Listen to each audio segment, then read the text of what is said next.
I sure don't want that. How do I do this? Edit profile picture. Change picture.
Hello, everybody. Who's whistling?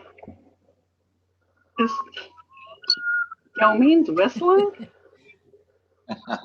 What's he doing? That was me. I was whistling on my way in from the backyard. Who's whistling? Let's see, we've got 2 minutes before we start here. I want to thank everybody once again for spending some time during this very busy holiday season. These classes are really special to me, obviously, because my 3 piano concertos are these are some of my most important, most significant, and most representative pieces that I've written in my repertoire. And just by way of introduction here, I've invited today some of the soloists who performed on this piece. Marcin Cabral is with us today, and also Nara Petrosian, which I will introduce them separately as we go here later. Just before we do anything, let me remind you that this is the holiday season, of course, and you're no doubt buying lots of gifts for people and this and that. And I'm going to share my screen right here. That is Marcin, but I'm going to come back to Marcin here in a minute. What I want to show you is our orchestra website. You go to sanfernandovalley.symphony.com to our home page, or really any page. You're going to see this Amazon button. Now you know what I'm going to say. This is a commercial, and it's well worth mentioning that, and I've done this already today once. You just click the button there. It takes you straight to Amazon. Then you can do your shopping, and then the orchestra gets a contribution from Amazon based on a percentage of what it is that you buy. So I'm going to leave this on Nara here for a minute, because Nara is going to be up first. And that is the easy way. One of the easiest ways to support the orchestra is just by shopping. You're going to do it anyway. So go to the orchestra website first, click on the Amazon button, courtesy of Richard Lewis, our webmaster, who created this pathway for us. And it's one of the easiest things to do is to help support the orchestra. Now, today is, once again, I want to welcome everybody. These classes are very special to me. The orchestra, there are things happening right now. I talked to Robert Lipset, who is the Yasha Heifetz Professor of Violin Studies at the Colburn School downtown.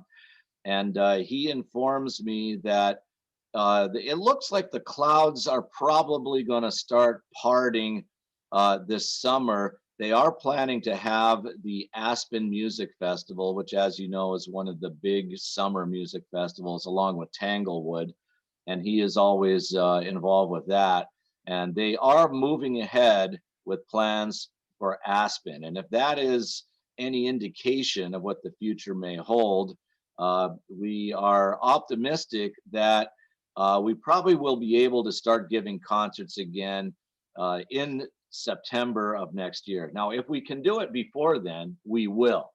But in terms of scheduling something with the orchestra on a large scale and on a more of a season type basis, we are looking at September. Seems like a long way off, but we've had to be very patient as it is. So we are going to be working on that. Meanwhile, we do have the Woodland Hills Rotary Music Scholarship Competition coming up in January, in which young instrumentalists compete for money and win scholarship money because they continue to take lessons even though the pandemic is going on. I'm sure Nara will have something to say about teaching online. Teaching piano online is really a special kind of thing. We've all had to learn how to do things online, so that's coming up here in a minute. And we do have Ruth Bruger and I are planning a recital, which we will do as soon as we have it ready for you, early in January, for classical guitar and violin music, just a duet recital. But we're going to do that as something to keep the home fires burning, and it's a minimal kind of involvement in terms of social distancing. With just two people is much easier than it is with an orchestra. After that, we're planning to do, as soon as the governances that are in charge of these sorts of things, as soon as we're allowed to have a social distance concert, we will do it. We're going to do a chamber orchestra concert similar to the one we did last January at the Woodland Hills Presbyterian Church. So these things are coming. All right, so first things first, let me, I'm going to play just the opening part of the Piano Concerto number 2. Now, before I do, hold on, let me share my screen again. I'm going to give you some program notes here. Here we go, let's look at it. Over here, it says Concerto number 2 at your left. James Domine Piano Concerto number 2 is steeped in the European symphonic tradition, tempered by a confluence of myriad streams of contemporary musical style. What did I just say? It is a traditional concerto that gets invaded by contemporary influences like rock and roll and jazz, but there's a reason for it. It's not just a kind of random eclecticism. It does it because the stream of consciousness is invaded, and that's part of the concept of the piece. The various generic influences contained within the concerto are unimportant in and of themselves, but find their true meaning in the context of the piece. The goal is to give expression to a variety of moods in a way that can be best accomplished in the piano concerto form. So what I just said is the reason for all of these seemingly contradictory musical styles is that the composer, namely me, has an idea, which is a classical pianistic kind of an idea, that while it's working out is invaded, just like all of our lives are kind of like that. Let's say you're walking down the street, or you're trying to do something, and we're always being invaded by sounds and musical ideas that are coming from outside that aren't what we were thinking, and they either contradict or sometimes they go with our mood, but more often they provide a kind of contrast or a kind of inadvertent counterpoint that happens, that it reflects what's happening in our lives. A lot of it is accidental, and that's some of the first movement. That's what it's meant to be. It's that the main idea is the piano, but the piano is constantly being invaded by other things coming from outside. So the first movement, subtitled Allegro Maestoso. It's set in the traditional sonata form, meaning you're going to hear the first theme in the orchestra, and then it's answered in the piano. We've been through all that, so I'm not going to spend a lot of time on the formal structure because you know what it is. It opens with a dramatic fanfare, setting the stage for what feels like a romantic tragedy. The romantic tragedy is the main idea of the whole concerto. And these extra ideas, these things that invade from the outside, that's what I'm talking about in terms of the romantic tragedy isn't left to itself. It's always interrupted by something that doesn't quite go with it. The first theme wends its way through a sequence of keys, leading into a bittersweet episode of reflection. This mood is interrupted abruptly by a jagged second theme of rock music, providing a jarring contrast, like the sudden changing of channels in the middle of a program. So that's another way of saying what I've already just described to you. This second section concludes with a statement in the relative major key that seems to signal the momentary triumph of artificial joy over the void of despair. So remember what I said, the main idea is this romantic story that's taking place. And this layer that has been invading seemingly takes charge here for a moment. In the development section, the conflict between emotions expressed in the piano solo part and the interjections of the orchestra depicts the cacophonic disconnection inherent in the age of electronic media. So that's another way of saying it's continually interrupted by other influences. The piano perseveres like an ancient camel going across the vacant desert in a quest for the resolution of unspoken desires. In the recapitulation, the unavoidable consequences of this search are brought to bear. So that's the description of the first movement. Nara Petrosian is with us, and just before I play the music, and I'm going to give Nara and Marcin plenty of time to talk about this, but before we play the music or the beginning part of it, Nara, do you have something you want to add to what we're about to hear? Because Nara is the piano soloist for the first movement, and Marcin is the soloist for the second movement. So do you have anything to say right now before we begin, or would you rather wait until after we hear it? Okay, maybe you can hear it first. Oh, you want to hear it first? Okay. All right, so here we go. Let me...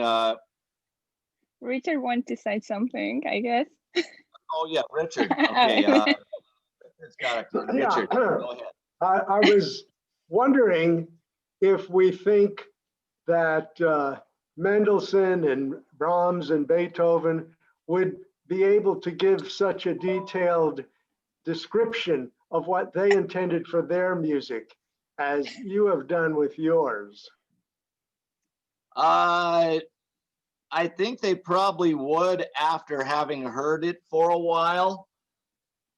One of the things that I learned back in composition school at USC is always provide some kind of program notes for your piece, because if you can't describe what it's about, they'll describe it for you, and you may not like what you hear. So it's better to take the lead and have the first word and at least let the audience decide whether you achieved your goal or not. Because what if I hadn't told you any of these things and you heard the piece and it was just completely outside the lines of anything that I intended? Number one, I wouldn't like that. But number two, the piece would have failed in its mission to express a certain kind of thing. Hopefully, you don't need too many program notes because the music does need to speak for itself on the bottom line. And the same professor that told me make sure you have program notes is also the guy who said make sure the program notes are not more interesting than the piece itself. So you got to do both of those. Got to make sure. By the way, the professor's name was Ellis Kohs, Kohs. Look him up. It's he's an interesting composer. He studied with Igor Stravinsky. So in that way, I'm a grandson of Igor's compositionally. I told you before, I have a lot of very honorable antecedents in my educational background, and so do all of you. So, well, here we go. I'm going to play then the first movement. I'll probably play it up to the end of the exposition because I don't want to just play. The first movement's about 18 minutes long. I don't want to play it all the way through without making some comments, but we'll play the beginning of it and then we'll see where we land. Let's see. Here we go. This is the first movement of the Piano Concerto number 2. And let's get it started here. Oh, there it goes. It's starting.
That's a good place to pause right now.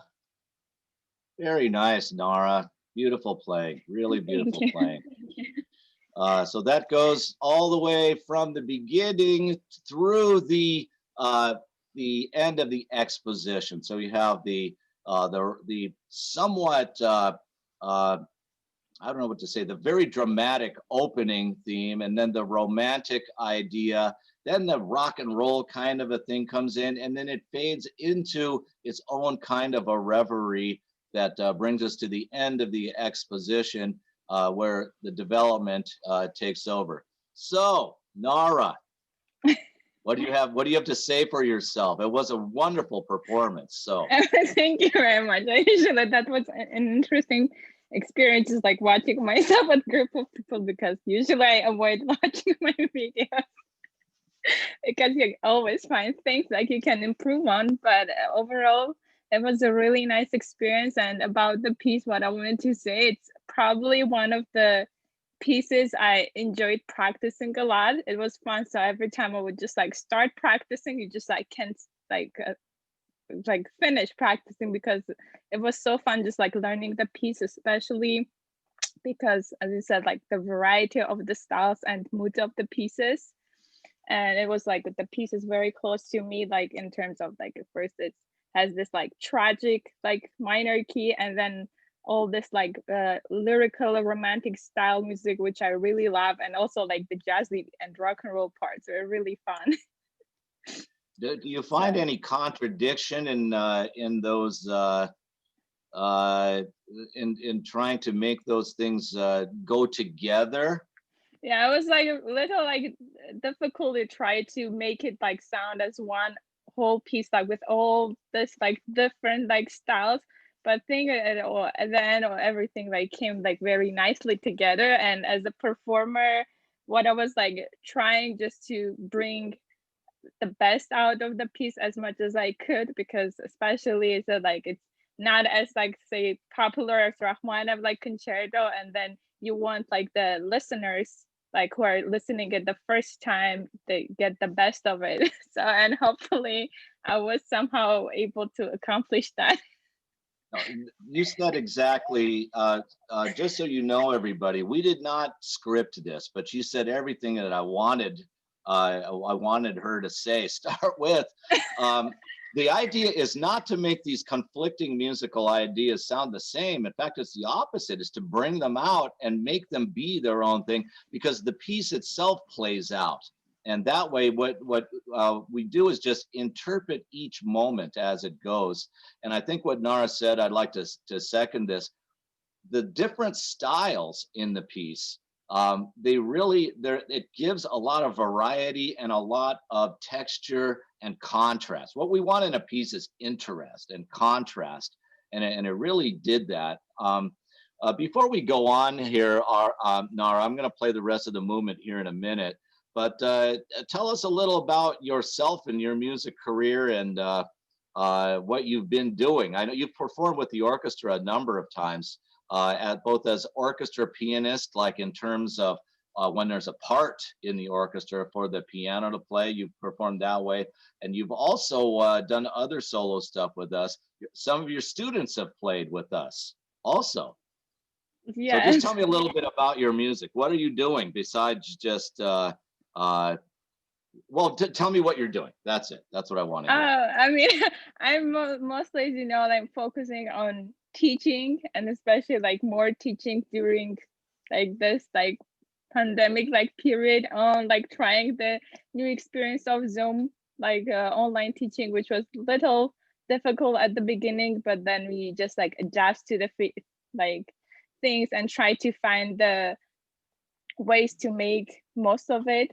And so I've been mostly doing teaching, and we have been recently busy with Joanna is with us preparing for the festivals. And now we have, as you said, like we have the upcoming January 10th, the orchestra scholarship competition. We have been preparing for that. And I've been trying to create some performance opportunities for my students, again, doing like Zoom recitals.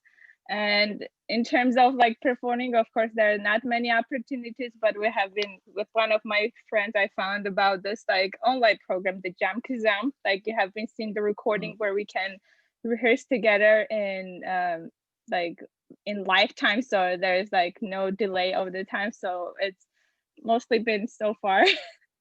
Well, I just happened to know about that jazz kazam thing you're working about. That's with Wei Lee, our flutist in the orchestra, Yes. right? Yeah, well, great. If there's time, I will play that, okay? Because I have a recording of you two Yeah, with that was also really Claude Bowling interesting. suite.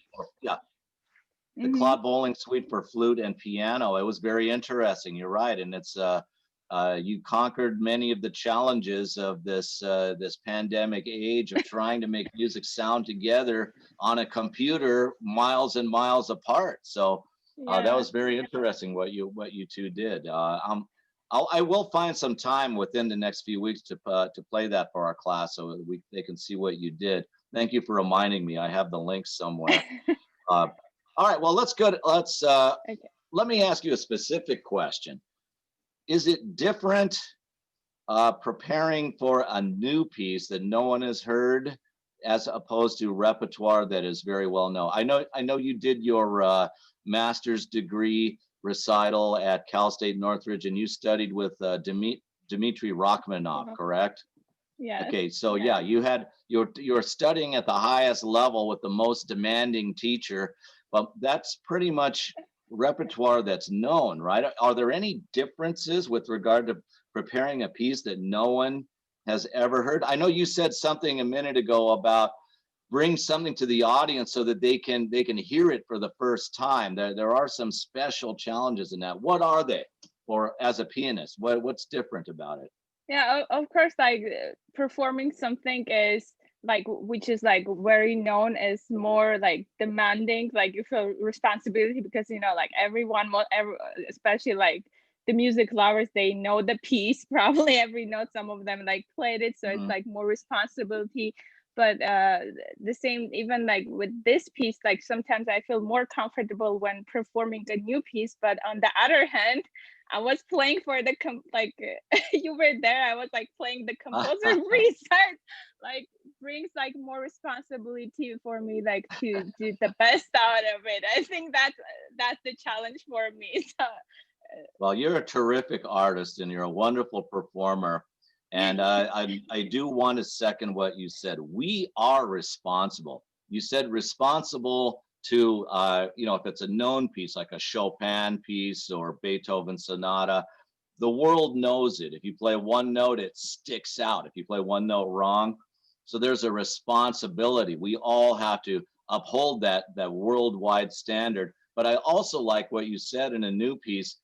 You had the composer right there, practically just looking, hovering over you every single note. But come on, was I mean? Did I do anything? Was I? No, it's just like it's not about that. It just you feel like you want to do like the best out of the piece because that's the probably like some people just like most of it like hear it like first time.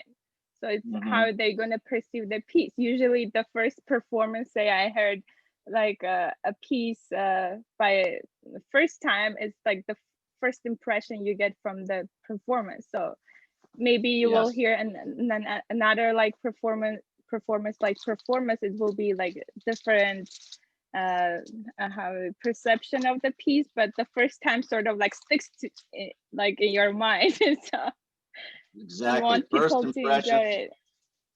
Right, first impressions are lasting impressions. And we've often noticed that, especially with music, you know, within a second or two, if it's the kind of thing you want to hear, particularly with popular music, it's even more rigid. It takes about a nanosecond for people to know if that's their song or if they're going to turn the radio, because that's how immediate the response is to music. But I like the responsibility is that's really it. When I am conducting a piece, I always say, my responsibility, I represent the composer. It's his or her intentions that are at stake, and that there's a piece of music in front of me. That's the score. That's my guideline. but it's my job to do what they want it to sound like.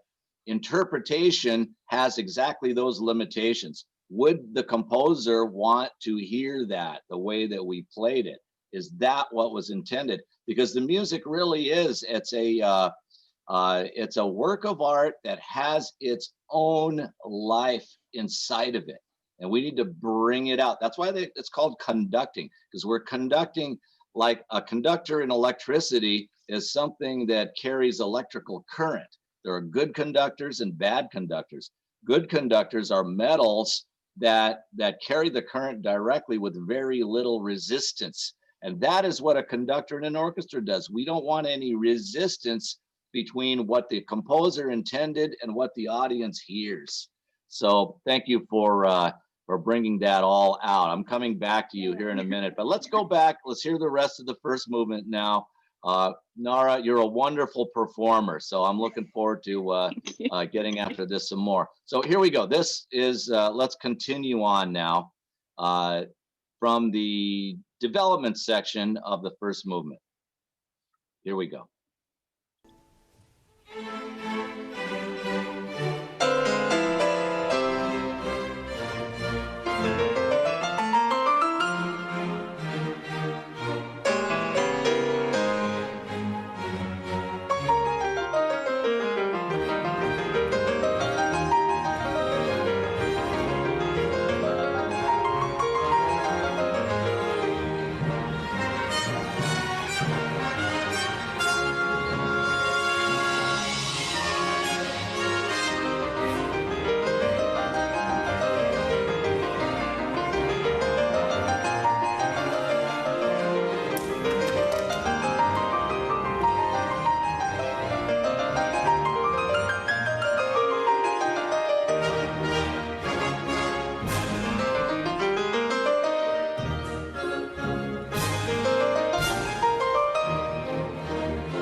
Any last words before the cadenza? No, here it goes.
There it is.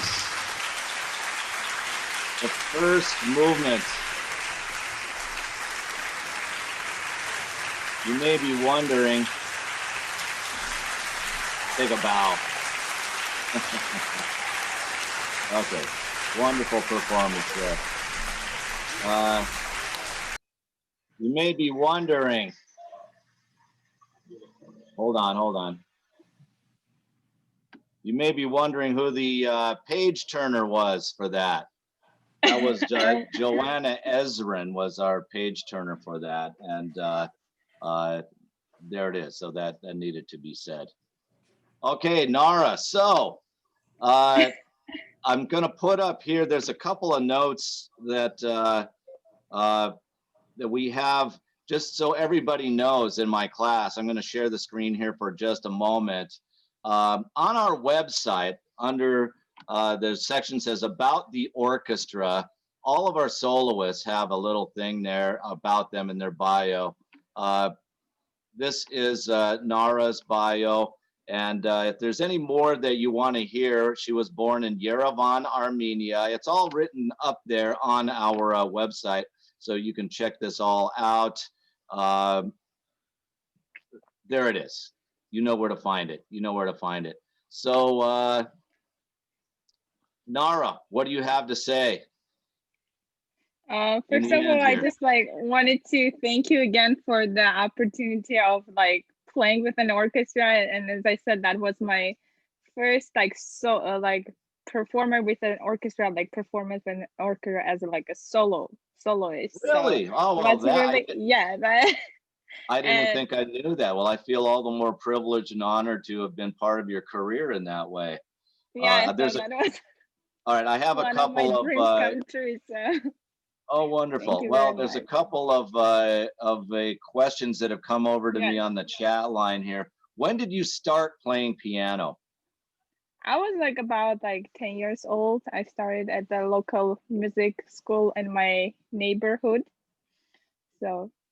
So you didn't start really early. I mean, you hear a lot of kids that start in my country. Usually, they don't start here. I noticed the parents want to start as early as 4. I even have requests for 3 years old. So, but in my country, they usually start around 7, 8, or a little later. So then they're a little more grown up. I think it's an advantage unless a kid shows some kind of predilection themselves, like if they find their way to the piano and they're making noise of their own volition, that's a way to, well, that's a clue that maybe they want to do it more than someone else. The other thing is if there are older siblings in the house that play, and maybe Marcen wants to talk about that because her older sister Carmen also is a soloist with us. But at any rate, so you started at age 10. I think it's about the right age. How long did you have to work on this piece until you had mastered it at a performance level? And what aspect of the piece was most difficult for you to learn? I was I can't tell exactly how much time I spent with it because I was doing on and off. As I think I had the piece a while ago, but around 5 months ago I started working on it. But as I remember, I had at the same time I was working on my master's recital with a really huge program. So I remember I didn't have as much time to spend, but after I was remember done with my master recitals, I probably I have about 2 months to work on it. I don't remember when we exactly had that, but I think I was doing simultaneously, but later, I think before the recital, the actual performance. It was I remember that very well because you were working on your master's program, and Charlotte Fan was also working on her. So we had to, in the initial phases, we had to work around both of you and preparing for your great big deal. For those of you who haven't majored in music, the master's recital is the big deal. It's the big deal. That's what you practice for, and that is your high water mark before you graduate, that performance. So if you were working on that at the same time, that's a lot of work on the piano. It really is quite a lot. There was lots of pressure, I remember, but there was still nice opportunity. So. Well, Thank you, Nara. If you can Thank you, hang too. around for a while, that'd be good too. Sure, of course, I I will. want to, just so all of you know, Nara is on our faculty at the San Fernando Valley Symphony Orchestra. She's in our piano department, so you're going to be hearing her perform with us a lot more. I want to go to Carmen Cabral now. Carmen, I've known Carmen since she was just a little girl, and I really mean that. Her older sister Carmen performed with us a number of times before Marcin came on the scene, and I'm looking right now for here it is. I'm going to put this up just in advance of Marcin saying anything. Hold on, let me get back to the gallery view. Ah, there she is. Here we go. Let's see, view, speaker view. No, wait, I want to change the speaker view. Gallery view, Marcin. Marcin, unmute yourself. That'll help. Here I am. There we go. That's more like it. Now I can make you, there you go. Now you're the speaker view. Before you say anything, let's get to your, did everybody see that? These are the notes that are on our website for Marcin. It's been a while, okay? Marcin is a senior at Chaminade High School. Well, not anymore. You're almost done at UCLA now, right? Yep. She's been studying with Joanna Ezrin, et cetera, et cetera, et cetera. So I think it's time for you to perform with the orchestra again so we can update your bio here. Okay. And you were a high school senior back when you did this. Yep, it's been a Okay, while. so I remember, okay, last week I played Marcin's performance of the Sonata number 5, because that is really a condensation of the first movement of the first concerto. And Carmen was the page turner in the third movement of my first concerto last week, when her sister was the featured soloist. Well, now Carmen is the soloist in the second movement of the piano concerto. Let me just read a little bit about it. The second movement, entitled Nocturne, is a melancholic expedition into an almost forgotten memory with overtones of hope as well as resignation and deep regret. Well, how does a young lady get after this stuff about resignation and deep regret? I don't know if that's really part of your psychological profile, and yet you did such a beautiful performance of this. The second movement has been described as the feeling one has on a cold winter's day when the sun almost shines for a brief moment, then is gone forever into the frozen darkness of night, never to return. Well, how do you feel about that? Does music sound like that to you? I think definitely this one for sure. It was just such a joy to play this. I think my sister played, I believe the first one, and it's very loud and aggressive, and me and my sister have definitely very different styles of what we like to play. So this kind of was right up my alley. I remember when my piano teacher, Joanna Ezrin, who you all know, showed it to me. I was like, oh my goodness, like this is just the most beautiful lyrical piece. And I think something that was definitely a challenge, but also super exciting is how it opens. It follows, like echoes some of the orchestra lines with this melodic, like right hand alone, and just being able to kind of focus on the melodies and being able to make each note sound different and shine and like come through is something that is definitely just as tricky, I think, as playing like loudly and fast and things like that. So I really enjoyed playing that, and then having all these melodies and harmonies come out and delicate and then also loud. And I really do think that the sun like coming out across like the tundra of the Arctic tundra, is a really good way to describe this piece. And just, it was so much fun. I think I definitely miss it a lot. Well, we're going to get you back to it, so you won't have to miss it that much. And let's anticipate a couple of questions. When did you start playing? I did start when I was 4. So one of those just a You were little kid. very young. Yep. And my sister played before me, and I think I really wanted to play. And then I started teaching or studying with Miss Joanna when I was around 6. So I've been with Miss Joanna for almost all my life. And then now that I'm in college, and unfortunately do not have lessons with Miss Joanna anymore. But yeah, so when I was 4. So And 16 years. how did it affect you having your older sister play? Where you guys I remember being at your house a number of times and hearing you both play. You did duets, and Oh, yeah. I guess here's the inevitable question: was there any friction or tension or competition, or was it amicable and you worked together and had a good time doing it? Or was it both of those, maybe? Definitely both. Now I think we love playing duets together. It's really such a lucky thing. I think we have like this like sibling connection. So the timing is like perfect all the time because you just know when the other person's going to start and play.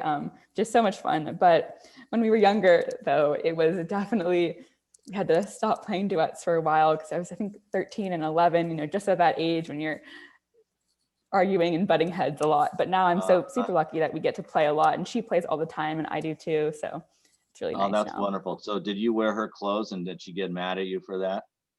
Yes. Definitely so that. All right. Well, I've heard about those kinds of conflicts amongst girls. Now, I never wore my brother's clothes, nor would I have wanted to.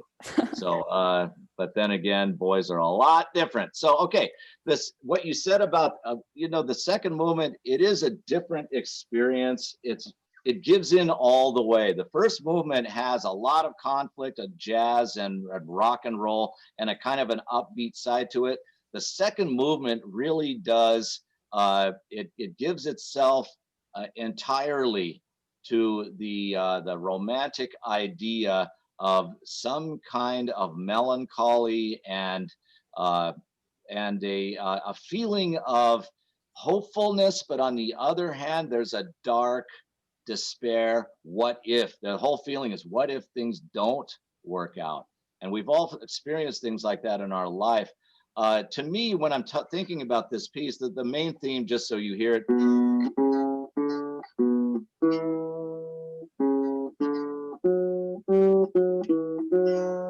it asks a question all by itself. It's as though the guitar is just by itself, or the piano, and it just has this very quiet, melancholy question.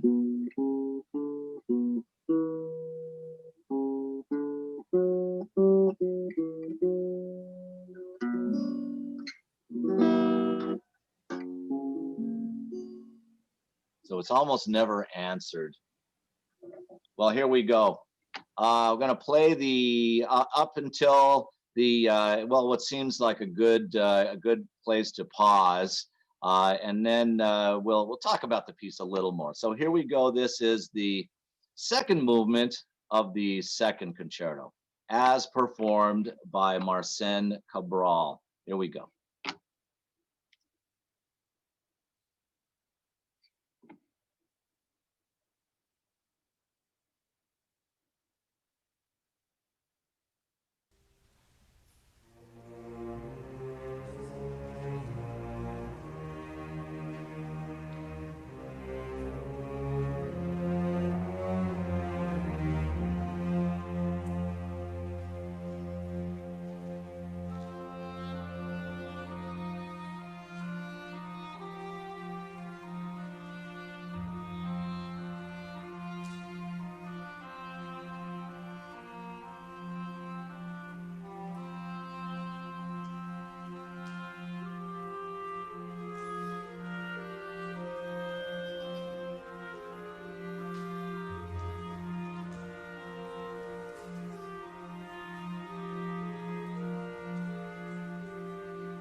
I'm going to pause it right there. Some of you may have noticed that is a very rare second violin solo. The second violins play that theme. The firsts don't even play it yet. It gives it a kind of a quiet, transparent sort of a sound. And it's echoed in the English horn that gives it that kind of far away, melancholy scene. So here we go. Now the piano comes in.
let's pause right there for just a second. At that moment, halfway through the piece, it almost sounds like things might work out okay.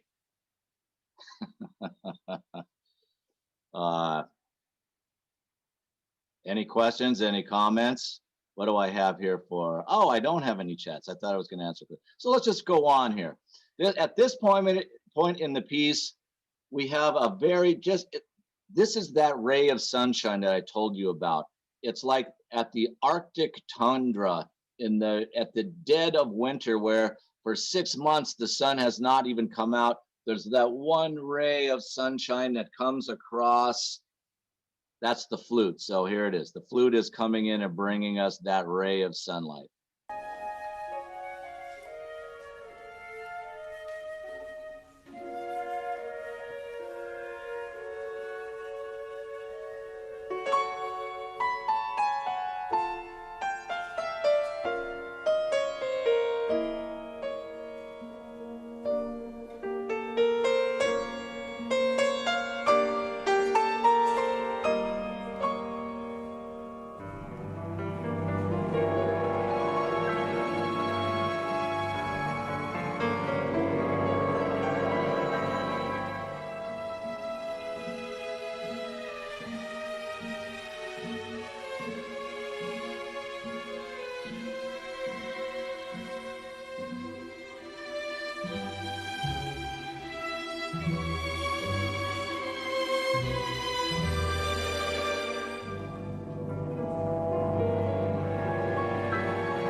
Wow.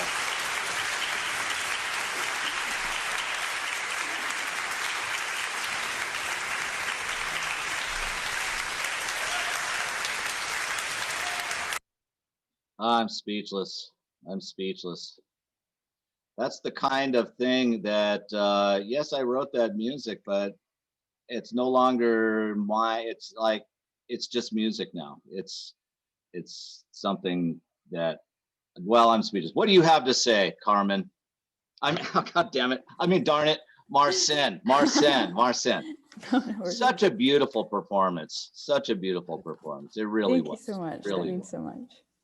I think playing with an orchestra, again, that was also like Nara, my first time playing as a soloist with the orchestra. And it just takes, I think, solo performing to a whole different level. Like you can't go back with the same kind of perspective on being a soloist without an orchestra, just because of, I think, the opportunity to create this music and play it with like 50 other people and a conductor, and just the fact that you're bringing that to the table, and going back to what you guys were saying before about like the responsibility to be one of the first time like someone is hearing the music is such like a huge responsibility, because you are that person, and how cool it is to be that person, because there's not a lot of times where you have premieres of music or new music being put out there, especially like classical music or contemporary music for orchestra. And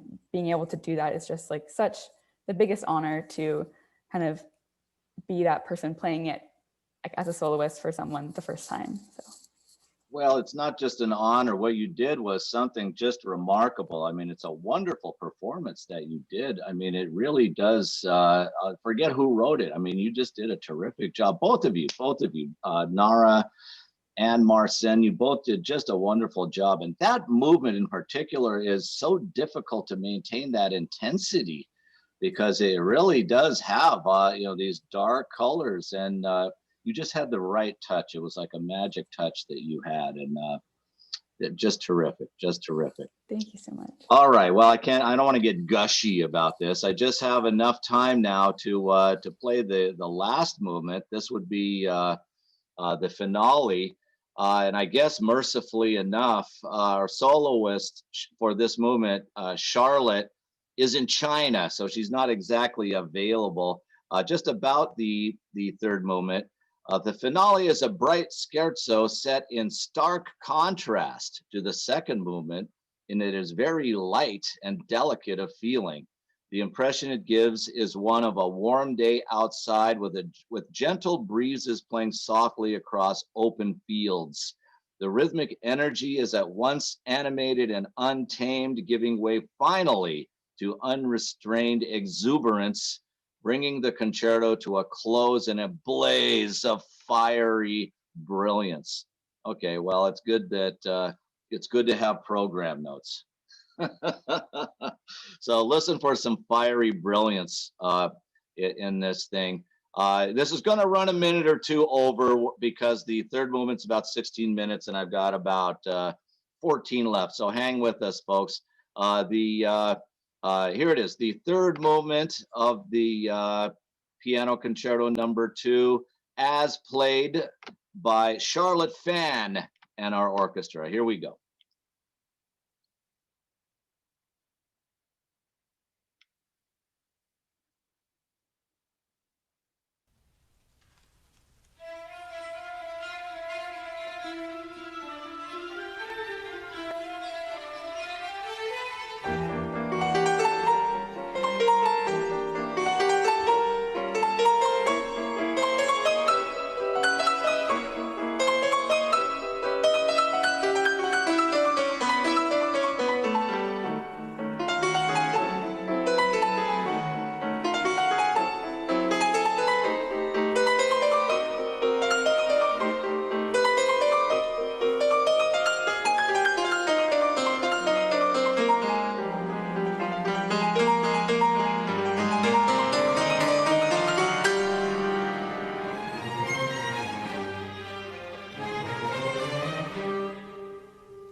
There it is. There's a bow.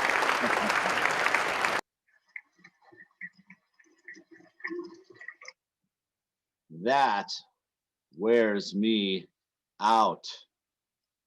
That last movement is it's like almost like a marathon athletic performance that, you know, your teacher Joanna Marcin has warned me against too many octaves in both hands, and that's really it right there. I mean, I'm getting tendonitis just watching that. That's a beautiful performance. I mean, it's just a delight to hear this. And like I say, coming back to this after several years, it just sounds like music to me now. It doesn't sound like I wrote it or something. It's just, it sounds like music. Any questions, class? Any of you have any questions for our soloists while they are here? I don't see any. So no questions. I just want to say thank you. That was just such a pleasure to hear your perspective as well as the composer's perspective. So thank you. Amazing talents. Thank you, Jeanette. Thank you Thank very you. much. By the Thank you way, so much. hey, class, just like what Jeanette did, comments, you don't have to have questions exactly, anything that you want to say. That the reason I'm doing this is to share this music with everybody. So let me know. Unless you can vote with your feet. If you don't like it, well, tell me later.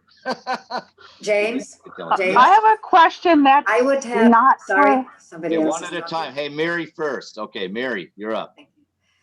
I would comment, except I'm just looking as if I'm sitting on a chair, but I'm all over the floor. I'm broken into like 2 million pieces.